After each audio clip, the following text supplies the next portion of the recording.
హరే కృష్ణ. దామోదరాష్టకం 3వ శ్లోకం. మీరందరూ బాగున్నారా? నేను బాగున్నాను. 3వ శ్లోకానికి దిగ్దర్శిని టీకా భావార్థం చెప్తాను. ఈ శ్లోకంలో శ్రీ సత్యవ్రతముని ఇతి దృక్ స్వలీలాభి అనే పదం నుండి చెప్పడం ప్రారంభించారు. ఆ విధంగా తను పూజించే ఏకైక భగవానుడు, సర్వేశ్వరుడు, దేవాదిదేవుడు, అచ్యుతుడు, అనంతుడు.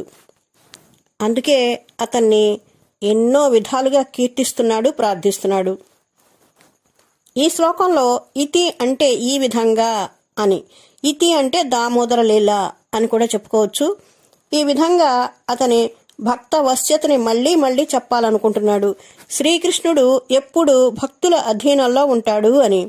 దామోదర లీలలో ఇతి అంటే ఇద్రిసిభిశ్చ, గోకులవాసులందరినీ తన ఈ బాల్య చేష్టలతో ఆనంద తరంగాలలో ముంచెత్తుతున్నాడు, మంత్రముగ్ధులను చేస్తున్నాడు. అంతేకాకుండా స్వ అనే పదం, స్వలీలాభి అనే పదం అర్థం ఏమిటంటే శ్రీకృష్ణ భగవానుడు స్వయం లీలల గొప్పతనాన్ని తెలియచేయడమే కాకుండా తన అసామాన్యమైన అసాధారణమైన సమర్థతని, తన ఆటపాటలను తెలియజేస్తోంది. గోపికలు శ్రీకృష్ణ భగవానుడిని రకరకాలుగా నాట్యం చేయమని ప్రోత్సహిస్తూ ఉండేవారు. వాళ్ళు చప్పట్లు కొట్టడమో లేకపోతే నువ్వు నాట్యం చేస్తే నీకు లడ్డు ఇస్తామనో అనేవాళ్ళు. కృష్ణ భగవానుడు సర్వశక్తిమంతుడు, షడైశ్వర్య సంపన్నుడు. అయినా కూడా గోపికలు చెప్పినట్లు ఏమీ తెలియని అమాయక బాలుడిగా నాట్యం చేసేవాడు. ఒక్కోసారి పాట పాడమనేవారు. సామాన్యమైన మానవుడిగా, చిన్న బాలుడిగా చిరాకు పడ్డా కూడా కేవలం వారి కోసం పాడేవాడు. వాళ్లని మంత్రముగ్ధులను చేయడానికి వాళ్ల చేతిలో తోలుబొమ్మల ఆడేవాడు, పాడేవాడు. ఏం చెయ్యమన్నా చేసేవాడు. Bhagavatam 10th canto 11th chapter 8th verse ఈ విధంగా తెలియజేస్తోంది. ఒక్కోసారి గోపికలు వాళ్ల కోసం పాదరక్షలు, చెక్క కుర్చీలు, తూకం వేసుకునే కాట, బరువును తూచే తులాభారం ఇవన్నీ కొలమానానికి పనికి వచ్చేవి. ఈ వస్తువులన్నీ తెమ్మనేవారు. ఆ సమయంలో శ్రీకృష్ణుడు ఆ వస్తువులు మోయలేకపోతే అక్కడే నిల్చుంటాడు, వాటిని ముట్టుకుంటాడు, భుజాలు మాటి మాటికి ఎగురవేస్తాడు. తన బలాన్ని ఆ విధంగా ప్రదర్శిస్తాడు. ఆ విధంగా హావభావాలను ప్రదర్శిస్తూ తన వాళ్ళకి అంతులేని ఆనందాన్ని అందిస్తూ ఉంటాడు. శ్రీమద్ భాగవతంలో తెలియజేస్తున్న విషయాల గురించి శ్రీ సత్యవ్రతముని ఈ విధంగా అంటున్నాడు. స్వఘోషం అంటే తన సొంత వారిని, గోలోకవాసులని పూర్తిగా నిమజ్జంతం వర్ణించనలవగాని ఆనందకుందే, ఆనందామృత ధారలలో ముంచేస్తున్నాడు. అదే విషయాన్ని శ్రీమద్ భాగవతం ఈ విధంగా సూచిస్తోంది. స్వనం ప్రీతిం సముద్వాహం. శ్రీకృష్ణుడు తన వాళ్ళందరిలోనూ అత్యంత ప్రీతికరంగా తన ప్రేమని పెంపొందిస్తున్నాడు. ఘోష అంటే అధికారికంగా తన కీర్తిని ఎలుగెత్తి చాటడం. ఘోష అనే పదాన్ని స్వస్య అంటే తనకు తనే, స్వయం అని, లేదంటే తన సొంత వారిని అంటే స్వనం అని చెప్పొచ్చు. అంటే ఇప్పుడు దాని అర్థం ఎలా చెప్పుకోవచ్చు అంటే తన స్వంత కీర్తిని తనే చాటుకోవడం. అంటే మామూలుగా చెప్పాలంటే తన సొంత డబ్బాని తానే కొట్టుకుంటున్నాడు అని అంటారు. ఈ మాట మీరు వినే ఉంటారు కదా. లేదంటే తన గోపికల కీర్తిని చాటించడం అని కూడా చెప్పుకోవచ్చు. ఇదంతా కృష్ణుడు ఆనందకుండే, ఆనందాంబుధిలో మునిగిపోతాడు. దాని ఫలితంగా అంతులేని ఆనందాన్ని అనుభవిస్తాడు. ఇంకా అసాధారణమైన శ్రీకృష్ణ భగవానుని గుణాలను శ్రీ సత్యవ్రతముని వర్ణిస్తున్నారు. ఈ లీలల ద్వారా శ్రీకృష్ణ భగవానుడు ఆఖ్యాపయంతం తదీయేషి తజ్ఞేషు, ఎవరైతే సర్వాంతర్యామి, సర్వేశ్వరుడు, సర్వాంతరాత్మ అయిన శ్రీకృష్ణ భగవానుడిని పూజిస్తారో, ప్రేమిస్తారో తనంతట తాను తన ఉత్తమ భక్తుల ప్రేమకి లొంగిపోయి వారికి అధీనుడవుతాడు. అంటే భక్తే జితత్వం. అలా కాకుండా కృష్ణుడు నేను స్వయంగా నా అంతట నేను పరిపూర్ణంగా కేవలం నా భక్తుల అధీనంలో ఉంటాను, భక్త పరాధీనుడను అని అంటున్నాడు. అంతేకాకుండా వారు ఎల్లప్పుడూ నన్ను సేవించే ఉద్దేశంలోనే ఉంటారు. కాబట్టి శ్రీ సత్యవ్రతముని శ్రీ భాగవతం నుండి ఈ క్రింద వివరించిన అర్థాన్ని సంగ్రహపరుస్తున్నారు. 10th Canto 11th Chapter 9th Verse. ఎవరైతే అతన్ని సర్వాధికారి అని, సర్వేశ్వరుడు అని తెలుసుకుంటారో వారికి, అంటే తనను ప్రేమించే సేవకులకు మాత్రమే కట్టుబడి ఉంటాను అని బోధిస్తున్నాడు శ్రీకృష్ణ భగవానుడు. దిగ్దర్శిని వ్యాఖ్యాత అయినటువంటి శ్రీల సనాతన గోస్వామి భాగవత శ్లోకంలో ఇచ్చిన వివరణని వ్యక్తిగతంగా వర్ణిస్తున్నారు. ఇక్కడ ఒక పదం తత్ అంటే అది లేదా అతను అని, అంటే శ్రీకృష్ణుడిని భగవానుడిగా తెలియజేస్తుంది. మళ్ళీ దాన్ని విధం అనే పదంతో అంటే జ్ఞానంతో చేర్చినట్లయితే, అంటే శ్రీకృష్ణుడే భగవానుడు అనే జ్ఞానం కలుగుతుంది. అతను దర్శయిమ్స్ అని చూపిస్తున్నాడు, అంటే తను సర్వేశ్వరుడు అని ఎవరైతే తెలుసుకుంటారో వారికి నా అంతట నేను సంపూర్ణంగా అధీనమై ఉంటాను. వ్రజభూమిలో అంటే గోకులంలో తనను ప్రేమించే సేవకుల అధీనంలో ఉంటానని మాటి మాటికి తెలియజేస్తున్నాడు. ముఖ్యంగా అందులో కూడా ఉన్నత ఉజ్వల రస అంటే ప్రత్యేకంగా శ్రేష్టమైన అత్యుత్తమమైన ప్రేమని, అంటే మాధుర్య రసం అందించే వారికి కట్టుబడి ఉంటాను, అంటే మధుర రసామృతం అని అర్థం. ఐశ్వర్యం గలవారు భక్తి మార్గంలో ఉండి, అంటే గౌరవాన్ని పొందాలి అనుకునే స్వభావం కలవారికి, జ్ఞానులకి గాని, అంటే వారు సర్వశక్తిమంతుడైన భగవానుడని తెలిసిన వారైనా గాని, అలాంటి వారికి ఎవ్వరికి తాను పట్టుబడను అని తెలియజేస్తున్నాడు. కానీ తదీయేషు తజ్ఞేషు భక్తైర్జితత్వం అంటే మరొక అర్థం కూడా ఉంది. శ్రీకృష్ణుడు ఆఖ్యాపయంతం అని మాత్రమే తెలియజేస్తున్నాడు. అతను ఇష్టపూర్వకంగా అధ్యయనమవుతానని, జితత్వం తనను ప్రేమించే భక్తులకి మాత్రమే, అది కూడా ఎలాగంటే సరైన జ్ఞానం విశుద్ధ ప్రేమ కలిగి తనను గాఢంగా ప్రేమించగల భక్తులకి మాత్రమే అంటున్నాడు. అది భక్తి కారణంగానే దాని కీర్తి అనేది ప్రత్యేకంగా రహస్యంగా ఉంచబడింది. కాబట్టి అది ఎవరికీ తెలియచేయబడలేదు. ఈ రహస్యాన్ని అందరికీ తెలియచేయడం అనేది తగిన పద్ధతి కాదు. కేవలం వైష్ణవ భక్తులకి మాత్రమే అర్థమవుతుంది. కాబట్టి శ్రీకృష్ణుడు ఆ విధంగా విధం భృత్యవశ్యత అంటే సేవకులకి అధీనుడవుతాడు అని అర్థం చేసుకోవాలి. కాబట్టి శ్రీ సత్యవ్రతముని ఈ విధంగా ప్రార్థిస్తున్నాడు శ్రీకృష్ణ భగవానుడిని. ఓ శ్రీకృష్ణ, పరిపూర్ణమైన పరిశుద్ధమైన ప్రేమతో నిండిపోయింది నా మనస్సు.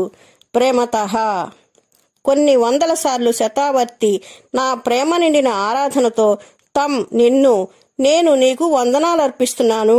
సర్వేశ్వర, నీకు నేను మళ్ళీ మళ్ళీ వందనాలు అర్పిస్తున్నాను. పునః ఈ శ్లోకంలో ముని ఈ విధంగా చెప్పాలని కోరుకుంటున్నాడు. అన్ని భక్తి అంగాలలో అందరి భక్తులకి కావలసినది ఏమిటంటే ప్రత్యేకమైన భక్తి అంగం ఒకటి ఉంది.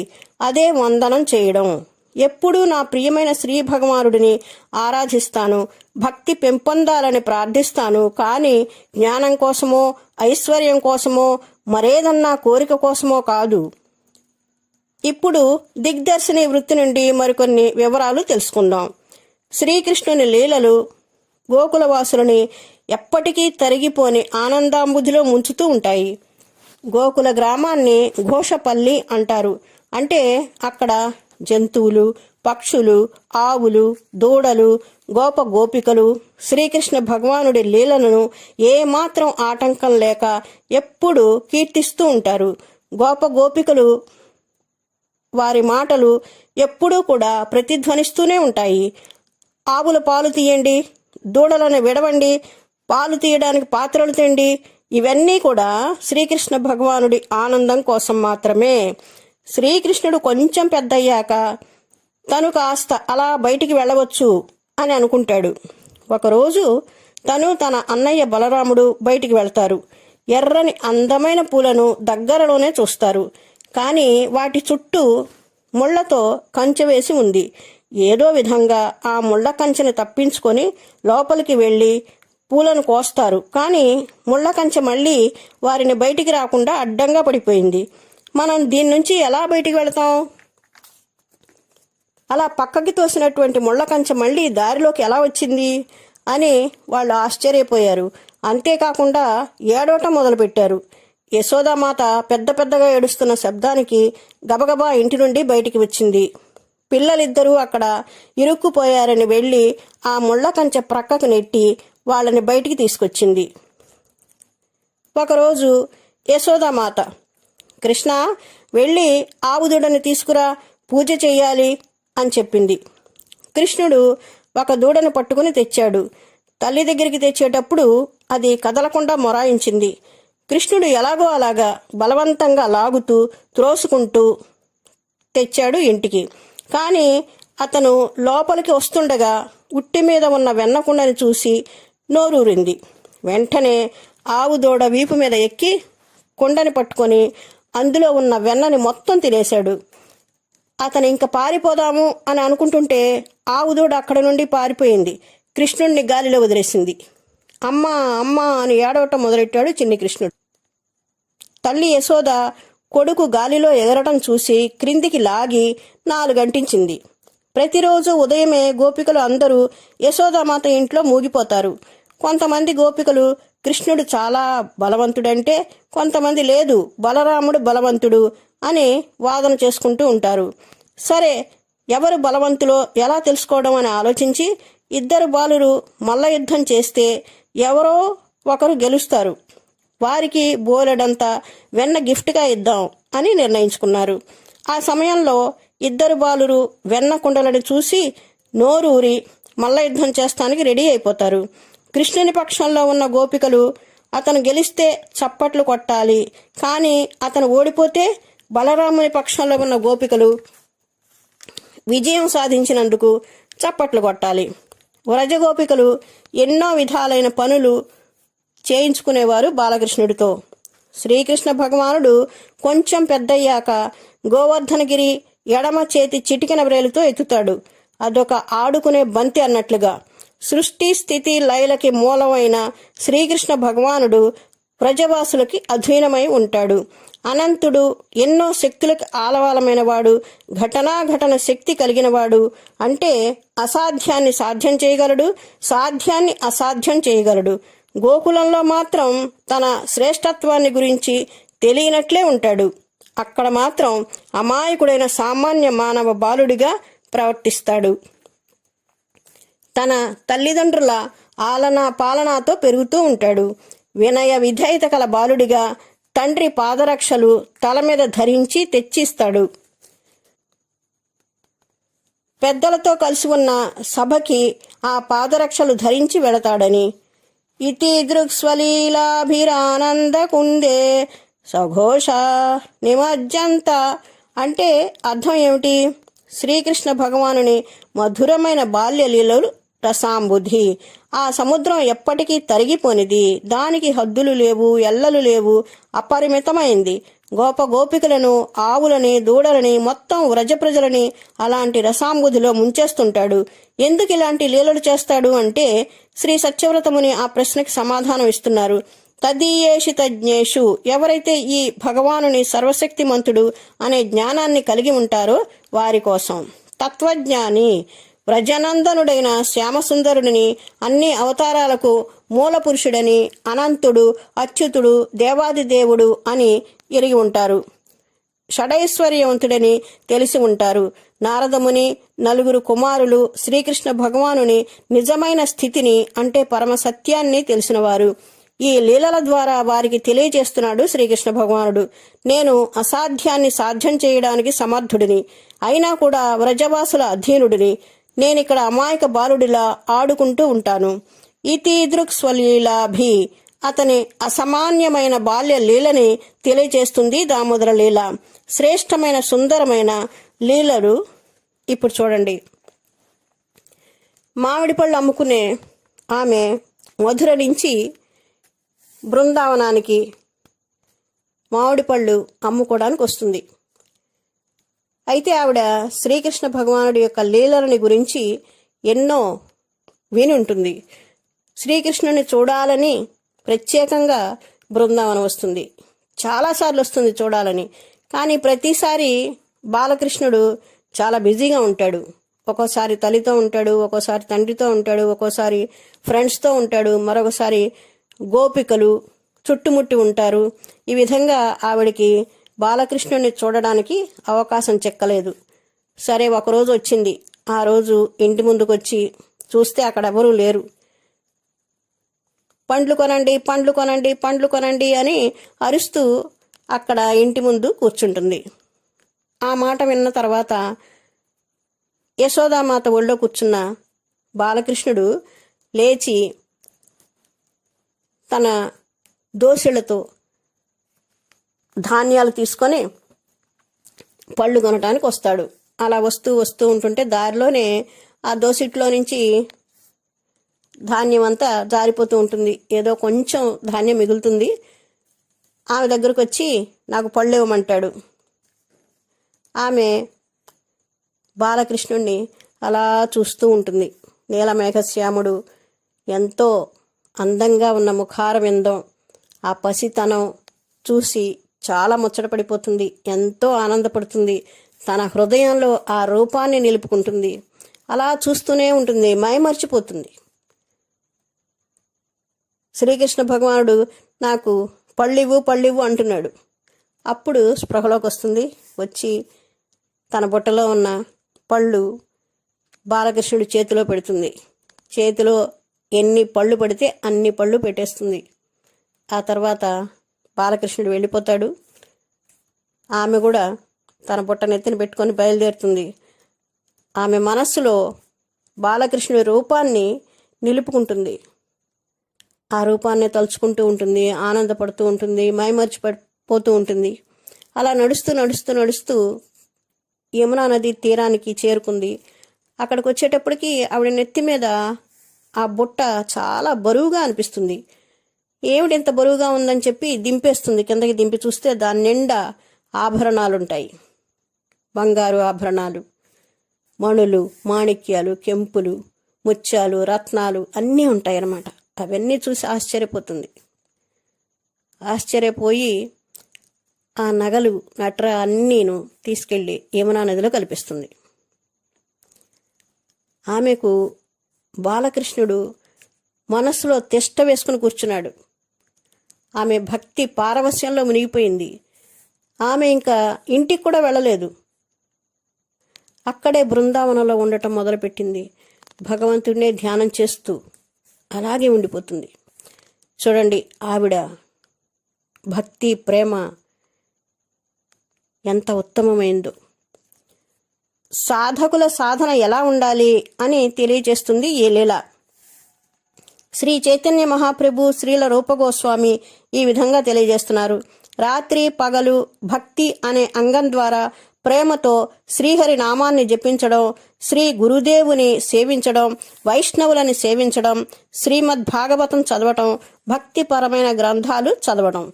నేను అలాంటి రసిక వైష్ణవుని కలిసినట్లయితే అతనికి నా జీవితం అంతా ధారపోసి సేవ చేస్తాను. నేను శ్రీ రాధాకృష్ణుల వారు విహరించిన వనాలను, వారి లీలలు జరిగిన ప్రాంతాలను దర్శిస్తాను. ప్రేమతో ఆర్తితో దయనీయంగా కీర్తనలు చేస్తాను. అప్పుడు శ్రీకృష్ణుడు నాకు తప్పకుండా దర్శనమిస్తాడు. అతను నాకెంతో దూరంలో లేడు. ఆ విధంగా సాధకుడు సాధన చెయ్యాలి. శ్రీకృష్ణ భగవానుడిని సాధించుకోవాలి. రాక్షసి పూతన బాలకృష్ణుడిని స్తన్యమిచ్చి చంపాలని చూస్తే తల్లి స్థానంలో వచ్చిందని గోలోకంలో స్థానమిచ్చాడు. అలాగే సుధాముడు పిడికెడు అటుకులు ఇస్తే అతనికి అష్టైశ్వర్యాలు ఇచ్చాడు. అంటే అతని జీవితంలో ఎప్పుడూ ఊహించి ఉండనంత మెర్సీని ఇచ్చాడనమాట. పండ్లు అమ్మే ఆమెకి ఎంతో ఐశ్వర్యాన్ని ఇచ్చాడు. చతుర్ముఖ బ్రహ్మ, విశ్వ సృష్టికర్త కూడా ఈ ప్రశ్నకి సమాధానం ఊహించలేడు. Bhagavatam 10th canto 14th chapter 35 verseలో ఈ విధంగా వివరించబడింది. నువ్వు దేవీ దేవతల ఆరాధనని పొందావు. నాకిప్పుడు ఒక అనుమానం వచ్చింది. వ్రజవాసులకు నువ్వింత గొప్ప బహుమానం ఎలా ఇస్తున్నావు? నీకు సేవలు చేసినందుక? నిన్ను పొందడం కంటే గొప్ప మహాభాగ్యం ఎవరికైనా ఏముంటుంది? పూతనికి మంచి స్థానం ఇచ్చావు. ఆమె సోదరులు అఘాసుర బకాసురులకి మోక్షం ఇచ్చావు. వ్రజవాసులు నీకు ఎంతో సేవ చేశారు, చేస్తున్నారు. వారికి నువ్వేమిచ్చినా రుణం తీర్చుకోలేవు. వారికి ఉన్నదంతా ఇల్లు, వాకిళ్ళు, గోవులు, సంపద, బిడ్డలు, సంసారం, దేహం, ఆత్మ అన్నీ అన్నీ నీ చరణ కమలాలకు అర్పించారు. ఎలాంటి భక్తి చేస్తే అతను అధీనుడవుతాడు? 4 కుమారులు, ధ్రువ మహారాజు, ప్రహ్లాద మహారాజు, శ్రీ నారదముని, శ్రీ ఉద్ధవుడు, యాదవులు, ఇంకా ఎంతోమంది ఏదో ఒక రకమైన భక్తి చేశారు, కానీ అది అతన్ని అధీనుడిని చేయలేదు. ఎవరైతే ఐశ్వర్యవంతులైన గౌరవ ప్రపత్తులతో నాకు వందనాలు అర్పిస్తారో వారికి నేను కట్టుబడను. ఇది శ్రీ చైతన్య మహాప్రభు ఆదిలీల 3.16లో తెలియజేశారు. వ్రజవాసుల లాంటి స్వచ్ఛమైన ఆత్మీయమైన ప్రేమకి లొంగుతాను. సుబల, సుధామ, మధుమంగళ, యశోదామాత, నందబాబా అందరికన్నా గోపికల ప్రేమ శ్రేష్టమైంది. వాళ్ళకన్నా అవ్యాజమైన అనురాగాన్ని, ప్రేమని చూపించేది రాధారాణి. ఇంకా రాధారాణి సఖుల ప్రేమ కూడా గొప్పదే. రాధారాణి సర్వేశ్వరి. శ్రీకృష్ణ భగవానుడు రాధారాణికి సంపూర్ణంగా అధీనమై ఉంటాడు. రాధారాణి ఏం చెయ్యమంటే అది చేస్తాడు. రాధారాణి పాదాక్రాంతుడు శ్రీకృష్ణ భగవానుడు. సీతాదేవి శ్రీరాముని ధర్మపత్ని అయినా కూడా శ్రీరాముని కంట్రోల్ చేయలేకపోయింది. ఇది చైతన్య చరితామృతం 8.2012-204లో ఉంది. కృష్ణదాస్ కవిరాజ గోస్వామి తెలియజేశారు. రాధారాణిని కలవాలంటే, రాధారాణి కుంజులోకి వెళ్ళాలంటే రాధారాణి సఖులని పర్మిషన్ అడగాలి, కాళ్ళ వెళ్ళా పడాలి. అప్పుడే పర్మిషన్ ఇస్తారు ఆ సఖులు. వారు కూడా ఎవరు? రూపమంజరి, రతిమంజరి. చూడండి వారికి ఉన్నటువంటి శక్తి ఎంతటిదో. వ్రజవాసులు మాత్రమే కృష్ణుని లీలను చూడటానికి అర్హులు, ఎందుకంటే అవి చాలా రహస్యమైనవి కాబట్టి. రఘునాథ గోస్వామి, అమ్మా రాధారాణి, నీకు సేవకుడిగా ఉండటమే నా లక్ష్యం, నాకింకేమీ వద్దు అని ప్రార్థిస్తాడు. రాధారాణి సర్వేశ్వరిగా ఎంతో శక్తిమంతురాలు. ఆవిడ అనేకమైన లీలలు ఉన్నాయి. మళ్ళీ మనం మరొక వీడియోలో విపులంగా చర్చించుకుందాం. బాలకృష్ణుణ్ణి దర్శించడానికి ఒకరోజు సాంబశివుడు కైలాసం నుండి వస్తాడు. ఎంతో ఉత్సాహంగా, ఉత్సుకతతో యోగి వేషంలో డమ్మరుకు వాయిస్తూ కీర్తన చేస్తున్న శివుణ్ణి, అతని భయంకర రూపాన్ని చూసింది యశోదామాత. భయపడింది. పులి చర్మాన్ని ధరించి, అస్థి పంజరాల దండని మెడలో ధరించి, మెడలో, చేతులకి, కాళ్ళకి విషసర్పాలు ధరించి, ఒక చేతిలో త్రిశూలం, మరొక చేతిలో ఢమరుతో కనిపించాడు. అంతేకాదు, శ్మశానంలో ఉన్న బూడిదని శరీరమంతా పూసుకున్నాడు. జడలు కట్టిన జుట్టుతో నందితో పాటుగా వచ్చాడు. యశోదామాత ఆ రూపంలో వచ్చిన శివుని చూసి భయపడింది. అయినా సరే, ఏం కావాలి? ధాన్యం కావాలా? తినటానికి ఏమైనా కావాలా అని అడుగుతుంది. బాలకృష్ణుడిని చూడాలి అంటాడు. కానీ యశోదామాత, నిన్ను చూసి నా కొడుకు భయపడతాడు, దడుచుకుంటాడు, నేను చూపించను అంటుంది. చివరికి శివుడు బ్రతిమాలి బామాలి ఎలాగో అలాగా బాలకృష్ణుడి దర్శనం చేసుకుంటాడు. యశోదామాత బాలకృష్ణుడికి ఎన్నో కథలు చెప్తూ ఉంటుంది. ఒక రోజున శ్రీరాముని కథ వినిపిస్తూ ఉంటుంది. కథ వింటూ ఊ ఊ అంటూ ఉంటాడు. రాముడు సీతను ఎత్తుకుపోయాడని విన్నప్పుడు ఆ కథలో పూర్తిగా లీనమైపోయాడు. మంచం మీద నుండి లేచి, లక్ష్మణ, నా విల్లంబులు తీసుకురా అంటాడు గట్టిగా. రామలీల జ్ఞాపకం వచ్చింది చిన్ని కృష్ణుడికి. బాలకృష్ణుడి లీలలు ఎంత మధురమైనవో చూస్తున్నారు కదా. ఒకసారి గోశాలలో పాలలో చంద్రుని చూసి, నాకు చంద్రుడు కావాలని మారం చేస్తాడు తల్లి దగ్గర. యశోదామాత ఆకాశంలో చంద్రుని చూపించి, చూడు చంద్రుడిని, ఆ మచ్చలు కనిపిస్తున్నాయా? అవి విషపు మరకలు. ఒకప్పుడు దేవతలు, రాక్షసులు పాల సముద్రాన్ని చిలికినప్పుడు విషం పైకి వచ్చింది. అదే విషం చంద్రుడి మీద ఉంది. ఇప్పుడు చెప్పు, ఎవరైనా విషపూరితమైన చంద్రుడితో ఆడుకుంటారా అని అంది. అంతే, బాలకృష్ణుడు భయపడి వెనక్కి తగ్గాడు. ఇలాంటివెన్నో శ్రీకృష్ణుని లీలలున్నాయి. వ్రజవాసుల్ని ఆ మధుర లీలామృతంలో ముంచి తాను కూడా మునిగిపోతాడు. తర్వాత మనం 4th శ్లోకం చెప్పుకుందాం. హరే కృష్ణ.